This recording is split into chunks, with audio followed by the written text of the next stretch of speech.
আবার কি লুটপাট, অলিগার্কি, মানি লন্ডারিং এর রাজনীতিতে ফিরে যাব? আমরা কি আবার ইলেকশন ইঞ্জিনিয়ারিং দেখব? কে জিতবে, কে হারবে, বিভিন্ন জায়গা থেকে সিদ্ধান্ত নেওয়া হবে।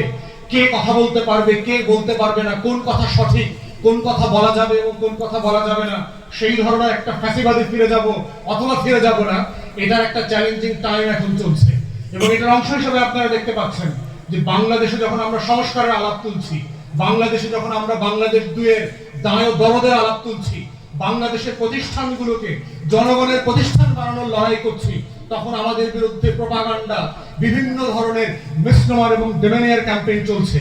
এই জায়গাগুলোতে আমরা বোধ করছি যে বাংলাদেশ দুই করার আগে আপনারা যারা ঐতিহাসিক ভূমিকা পালন করেছেন, দয়া করে আপনারা রাজপথ থেকে চলে যাবেন না, আপনাদের লড়াই থেকে আপনারা চলে যাবেন না। আপনারাও এই দেশের নাগরিক, আপনারাও 24-এর যোদ্ধা, আপনারাও 24-এর আন্দোলনের অন্যতম অংশীজন। অতএব বাংলাদেশ দুই গড়বার যে চলমান লড়াই আছে, সেই লড়াইয়ে দায় দরদের রাজনীতি আমাদেরকে তৈরি করতে হবে।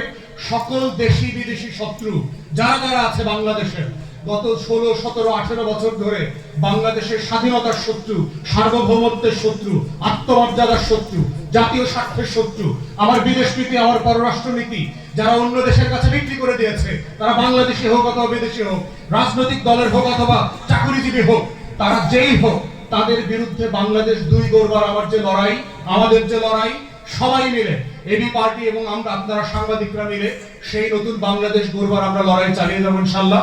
সবাইকে অসংখ্য ধন্যবাদ। বিভিন্ন জায়গায় স্লোগানের মিছিলে, রাজপথে আপনাদের সাথে আমাদের সাক্ষাৎ, মিলন মেলা চলছে এবং চলবে। সালামু আলাইকুম।